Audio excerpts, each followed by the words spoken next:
Hi, everyone, and welcome back to another episode of The Negotiation. Today, we speak with André-Philippe Chenail, former Quebec chapter director of Canada-China Business Council and candidate for the St. Jean riding of the Green Party of Canada. We speak about the role of the Canada-China Business Council and his time running both the Shanghai and Quebec offices, China's leap in sophistication, and what he's seeing as the most important trends in the China business landscape. Home to over 4 billion people, the Asia-Pacific region boasts one of the most powerful consumer markets on the planet. Not only is it home to half the world's under 30 population, but it's also home to more than half the world's internet users. It's a market no globally minded brand should ignore, but entering markets like China is no easy task. Just ask the likes of Microsoft, Google, Uber, and Facebook. Times are changing, and with the right partners, doors are slowly opening as more and more companies find success expanding into the markets of the Middle Kingdom. I myself spent 8 years in China, mostly as a venture capitalist, helping early-stage tech companies enter the Asia-Pacific market successfully. This show is dedicated to uncovering and examining successful China entry and growth strategies by interviewing the people behind those success stories. My name is Todd Embley, and welcome to The Negotiation, brought to you by WPIC Marketing and Technologies. André-Philippe, thanks very much for joining the show. Thank you. It's a pleasure. So you started as a marketing intern with the CCBC and actually just left as the Quebec chapter director. So walk us through a little bit about the career transition throughout the organization. Well, yes. And the internship in 2012 is really where it all started. And I was hungry to learn and how this organization works. I had notebooks over notebooks of a not-for-profit I could launch that would help Canadian companies do business in China. And when I found CCBC, I said, whoa, they've done it. It exists. And it was established in 1978, so I'm late. Internship it was to learn the ropes. And so when I was given an interview, I translated their website and fulfilled their database. So I knew the pitch. And I got the job in 2013 as Quebec chapter director. I am a teacher in history and world politics from my background. So there was one good learning curve, but I would say that I'm a quick study. And so the first 3 years were given to expanding our presence and footprints in Quebec. I was then given the opportunity to go to China for a year and a half, where I led our Shanghai chapter. And then I came back to expand our presence in Eastern Canada, which was and Quebec and Eastern Canada, which brought to us to launch a Atlantic chapter on May 29th of 2019, so very recently, which is the successful launch of the 7th office for this organization, which makes it truly coast to coast. If you don't mind my asking, what has been predicating a lot of the expansion necessity recently? Well, it all dates back. I would point to all of the spiel by the federal government and the crown corporations back in the 2007, 2008 financial crisis, where you may remember everyone was talking about diversifying your export basket, right? Go to new markets, stop. And this is really when you look at the trends, our export volumes to the US are still very high, but their proportions are falling slightly every year to the benefit of other countries, such as China being the second largest. And so we really saw a pickup in membership, but also, I would say, interactions with small and medium enterprises. And that's really when the game changes, right? 1980s, 1990s, in terms of expansion and internationalization into the Chinese market, not sourcing over there. Everybody's done it. Right. Yeah. But being in China in the 90s and the early 2000s was big business, large and not just the big companies. Now it was a lot of new so type of customers for CCBC. Absolutely. From 2008 and 9 and on, it was small and medium enterprises. We recentered all of our core activities. I say we, but the organization recentered all of its core activities toward SMEs.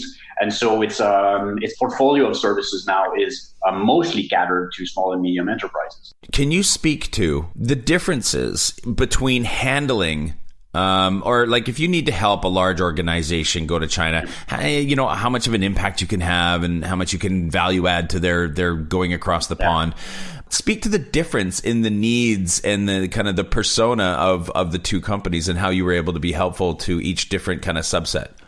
Well, not a curveball at all, Todd. So it's easy to differentiate. And by standard, the CCBC will declare to its membership that all members receive the same services based on their needs, right? Because they're not the same. And so, but our level of events, meetings, resources, I say sorry, I'm still, the CCBC, the CCBC can definitely, has such a wide range where it really always depends on who is the stakeholder we're talking to. Is it, business development or is it governmental relations? Is it marketing or corporate affairs? And those type of stakeholder relations will define what kind of posture and opportunities will go and fetch into our bag to deliver to the member. So in terms of large companies, it's oftentimes the government relations department, vice president, and so on, who sees value into the events that we pull, the organizations pull, and the type of interactions we provide with both the Chinese and the federal government. So they'll connect. And so, the membership at this point, even for small and medium enterprises or CCBC, people should see it as a token of gratitude, because a $1,500 membership for an SME, given the value and what you receive through your membership is, it's worth tens of thousands, if not more, if you play your membership well. So in China, if you get to meet a state councilor or a minister through one of our events and you're in charge of the governmental relations portfolio, that is worth your while, definitely. So big businesses will tend to use us sporadically on very surgical strike approach where they see something, they're going for it, and they're running with us. Then they'll pull back, and we won't hear them from them for a few months. SMEs, strategy, execution, regulation, briefers, and training and conferences, making sure their executive team is aware of the whole context. Then, we see pre-market, market entry, post-market entry services being able to, we're able to deploy and be active. So our work with the SMEs is much, much closer knit than what we would do with big businesses, which are more in a surgical strike approach. What was your experience like as the Shanghai chapter director? And specifically, you were both Shanghai chapter director and Quebec chapter director. How did those roles, how did your day-to-day, how did just that whole experience differ?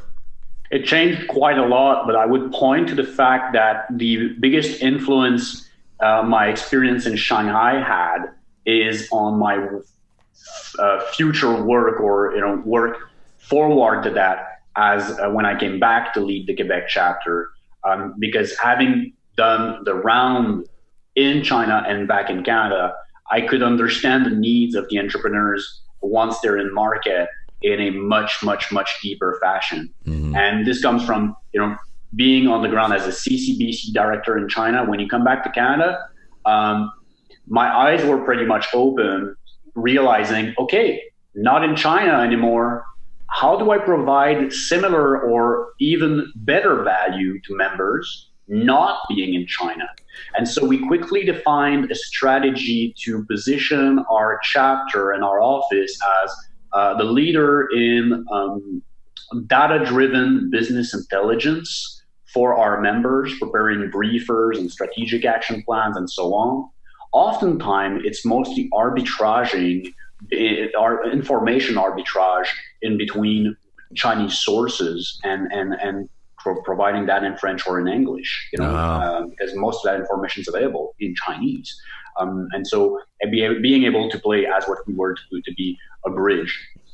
In regards to my experience in China, I would argue if some of our listeners are former or active expats in China, the usual fast-paced 24/24 environment where I sent you an email 30 minutes ago. Did you receive it? Type of interactions. So it was really a demanding position, and I raised my hat actually to everyone going to China and having the staying power on the corporate side, and working over there. Once you live it, you know how much of a grind that is, and I fully respect people that have been doing this for many years. It's an outstanding achievement. Just briefly, what some of the highlights overall from all your time with CCBC that you guys that you'd like to point to?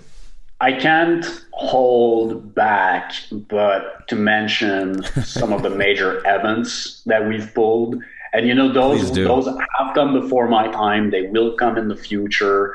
As I said, I'm an historian. I'm a former history teacher. And the reason why I joined CCBC is that I could not bear to sit on the sideline for my whole career commenting on history and politics and not having played an active role into it.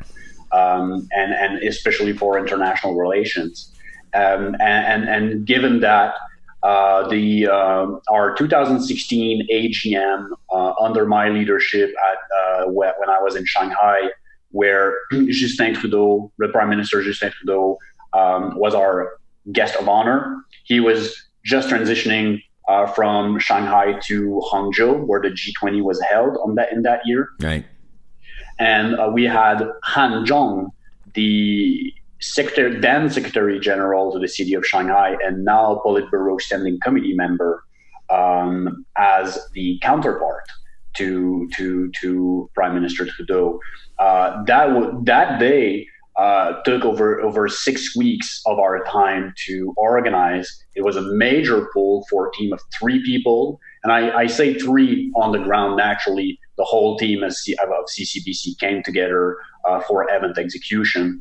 But, with 450 people in the business forum, 800 at the banquet, which was nearly approved as a steak dinner, but not enough. Large events like that really make the core of the bilateral relations. And that's why when we speak of CCBC, the AGM is the single most important event in the bilateral relations. And even this year, where I can tell you the CCBC AGM is set to be held in Shanghai on November 11 at the moment. And given the context of bilateral relations, it is even more important than people. I remember the Canadian and Chinese businesses and entrepreneurs value this event and show face to one another in order to create these people-to-people and business-to-business ties that we need for this relationship to keep moving forward. So speaking about the relationship sentiments between the Canadian companies and Chinese companies, or even Canadian companies and Chinese consumers, what is the counterpart's sentiments towards each other? What is that temperature at? Where's that at right now? It's always, China is always multi-scatter, right? And multi-sentimented?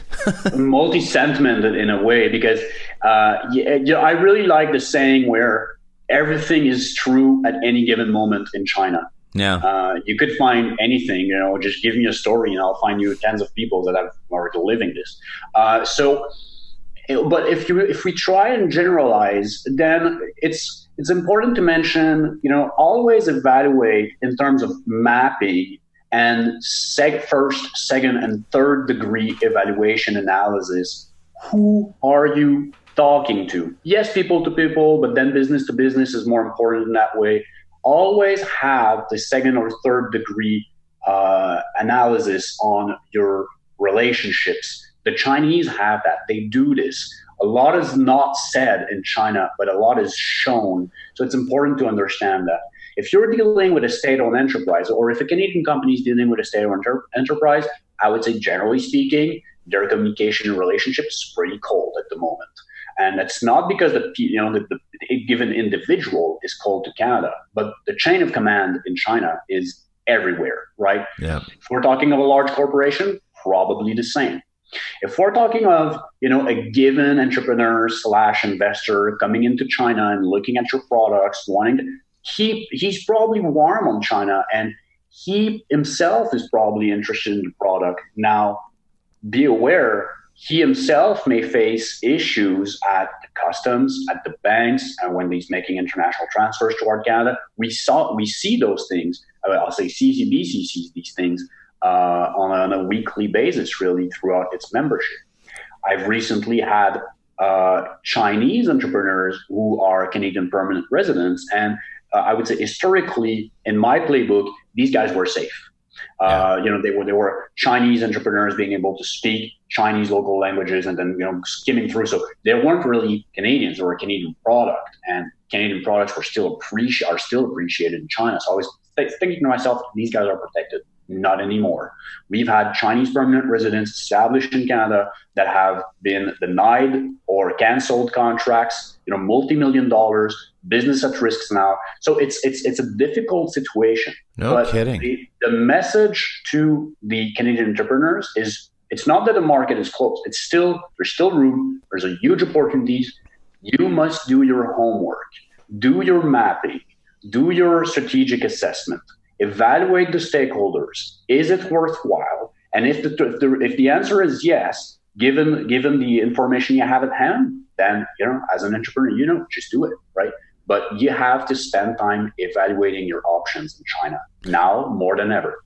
Is the business climate, and I think you alluded to this, but is the business climate and the political climate, are they associated or disassociated in your opinion? No, they're completely associated. They're deeply tied. Yeah, deeply tied. Pretty obvious question, but I just wanted to make sure. Go ahead. Let me give you an example here where one of the leading manufacturers of electric motors in Canada used to be one of our members. They were bought by an American company in the last year, and when they signed their joint venture in China, for about 2 years, their Chinese partner, who was in charge of sales and marketing, it felt like he wasn't coming through. This is one of the largest Chinese companies in that field, really a great cooperative and a complementary relationship there. But he wasn't delivering on the playbook, and these guys were burning cash in, having the plant and the employees producing, but not distributing. The product was not moving. That was 2011, 2012. Xi Jinping was just coming into power. It took 18 months after his nomination, I guess, or election, or being when he became president, for the approval to go from his office down to the procurement at the municipal level for these guys to say, yes, we will buy. It took 18 months of frozen market in transition of power for those state-owned enterprise and those local government to start buying again. For things to thaw. Yeah, exactly. But for as well, because people had not received the orders yet, the order to move, I should say. And that's the same thing for large companies. We often see in China where if you're trying to meet with a Chinese company, their leaders to sign a contract or negotiate, and you're not careful and overlay the political agenda or put a calendar over your own business calendar, and you end up in China, let's say 2 weeks before the Yanghui, where the two meetings in Beijing in early March. If you're in China and you're trying to meet leaders of big companies or SOEs or governmental leaders 2 weeks before the Yanghui, you will not get a meeting with them. They don't want to stick their head out, or they're in Beijing being given briefings. So political agenda, business agenda. Yeah. Well, and I think when you talked about, I brought the word thaw, but for that kind of Plinko effect of the Xi Jinping kind of coming into power, and then finally 18 months later, and then you'd mentioned about do your homework, right? Do your research, understand. I think that's probably one of the more important things that you want to look at is what is the landscape frozen where I want to go, or is it actually thawed? Is it a good time to go, and to look for that, which is not easy, by the way, because we all know doing research on China can be difficult. One last question, just based on that: in your experience, and this is again a little bit off script, in your experience, Are we, given that the USA is still our number one trading partner and our proximity and shared border and all the rest of us, do you find that in their view, in the Chinese view, either business, consumer, political, or otherwise, are we often lumped in with the US as kind of the same, or do they are they able to clearly differentiate between the two? Who exactly are we talking about here? China as a whole, consumers, leaders? Well, that's what I mean. If there is a difference, let's talk business to business, like B2B or B2C. If it's a Canadian product versus an American product, are we clearly separated in their minds as our own entity? Yeah, in terms of products, we are clearly separated. Perfect. That's for sure. That's great. Yeah. Listen, if our listeners want to get a good glimpse into that, there are many studies into this, but the Canada-China Business Council publishes every 2 years a business survey, which is CC, the Canada-China Business Council biannual business survey. If you Google that, you'll find it. It's a 60-page report, but there's a natural executive briefing that is very meaningful. And over the 250-ish companies that have completed the Canadian companies that have completed the last questionnaire, the last survey, they still, even throughout, because that was published in March, so even through the hardship context, most Canadian companies involved in China still value very much their Canadianness and play it as a card in their branding in China. It's important to do so because the consumer and the leaders are not the same, right? In their mind, for the Chinese in Canada, the air is still fresh, the sky is still blue, and that's important. Let's quickly look back and then look forward. So how did China as a business environment, how has it evolved, since the early days of your time in China till now? In one word, sophistication.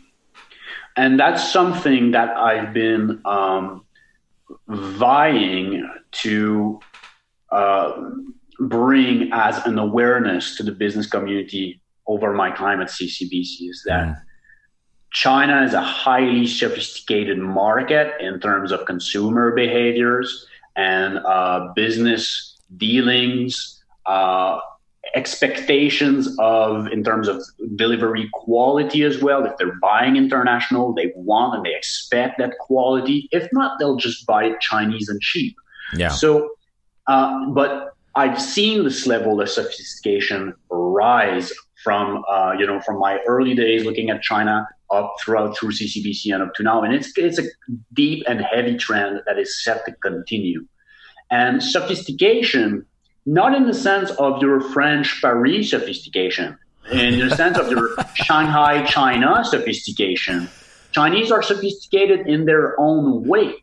And so as a company, you need to adapt to that level of sophistication. So when we speak of adapting your brand to China, that's what we talk about. But it's not just doing that translation. It's speaking that sophisticated language that consumers and businesses expect to see in their own field. And so that evolution of mindsets is really interesting to see unfold, really, and to ponder where is it going in the end. Right. Because the companies that are able to read the tea leaves and see, so that sophistication process for the Chinese consumers in my own sub-market is going to end up in 15, 20 years there. Well, if you're able to do that, you have a winning number. Right. Yeah. It's a good clarification. Funny that you would mention they're not doing high tea, wearing corsets and, having Earl Grey and crumpets at 4 p.m. You mean that there's a transactional sophistication?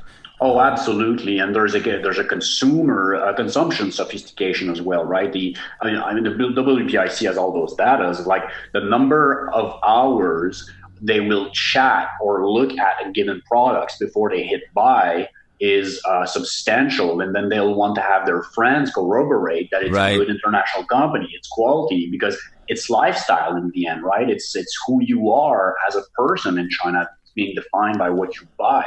So it's very important to understand and be able to play that game if you want to get into the market. Yeah, absolutely. I mean, and we've talked on a couple of previous episodes, and I'm sure we're going to talk more, just like the whole influencer marketing rise, in China. The way that people are now searching through their WeChat for instances or references to particular products to get a sentiment from within their network versus buying what Baidu was telling them when they search. And the fact that the walled gardens of e-commerce in China, where Alibaba blocks purchases from search results on Baidu from associating with Baidu because they don't want to pay Baidu. So you have to leave the Baidu environment and then go into the Taobao, Tmall, other environments in order to do the purchase, and cuts them out, which is vastly different than the way e-commerce works in North America. Oh yeah. So it is very different, and you have to understand these things when you go there. Okay, quickly looking forward. Any predictions on some trends or things that are going to change in the next 5 years that we should be aware of? Let me speak to the B2B aspect of things here, and it's not being promoted nearly as it was by the Chinese central government because of international pressure, really, but the Made in China 2025 and the rise in domestic components in the Chinese manufacturing supply chain is of utmost importance for any manufacturing/technology company wanting to be involved with Chinese partners. The Chinese expects you to be in market. They expect you to localize, especially if you do technology. The supply chain, and we see it, right? This is the whole contour of the U.S.-China trade war and trade negotiations. But the Chinese are very serious into upgrading their own and strengthening their own supply chain. If you want to integrate into that and you don't have board-level commitment at investing and having operations, be it R&D, be it a few engineers, be it a given project that you'll develop in a given laboratory, or it could be a co-working space, but R&D research, boots on the ground. That's how you will integrate into the supply chain. And I would say in terms of potential value added or revenue growth for technology, software companies that want to benefit from the Chinese market, you need to go there and you need to understand how to play the regulatory cards in your favor. That is, look at Made in China 2025 and then break it down to a local level. The provincial or municipal governments must have regulations in regards to upgrading their supply chains, which speak the same language, and use those cards as blueprints in your meetings with officials and business partners, because that is the language they speak. And if you can't speak their same language as them, you will get the doors open.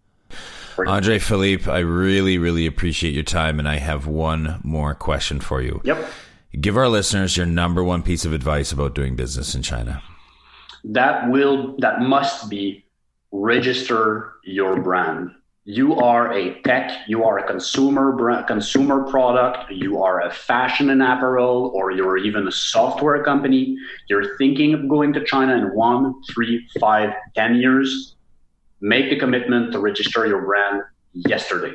Do it now. It's a little cost that is going to go into your legal advisory, legal services budget line, but you must own your brand. China's a first come, first serve, first to file IP brand system. If someone else see your website and or your brand and thinks, hey, this is interesting, chances are they're going to come to China. Let me see, and that's very easy. Look if your brand is their brand is registered or not in China, and if it's not, they can for $100 roughly own your brand, and that will cost you $250,000 to own it back. And it's not scaremongering. We see it every other day. Yeah. A Canadian company reaches out to us. Hey, we're being asked $30,000, $100,000, $250,000 to win back our brand. What do we do? Oftentimes the answer is, sorry, you got to pay. Yeah, you got to do it. Or change your brand, right? Revamp. So register your IP and then get board level commitment at long-term investment in China. It's not a one-off. It's not a 6 months. Do your homework, but get board level commitments. If people are not committed to Chinese market, keep doing your homework, keep convincing. Thank you, my friend. Very, very much appreciate all your sage advice. This was brilliant. Can't thank you enough, and we do have to do this again sometime soon. I'm always open. Growing a company is hard. Doing it in a foreign market? Exponentially so. The best piece of advice I can give you is not to do it alone. When you start looking across the pond for further expansion possibilities, and I sincerely hope that you do, make sure you choose the right partners to do it with. My good friends at WPIC Marketing and Technologies have almost 20 years of experience helping brands, just like yours, enter China. I hope you enjoyed this episode of The Negotiation, and if you're interested in being a guest or want to connect with me or any of our team, please reach out to us at podcast@wpic.co, and be sure to rate, comment, and subscribe wherever you get your podcasts. 再见。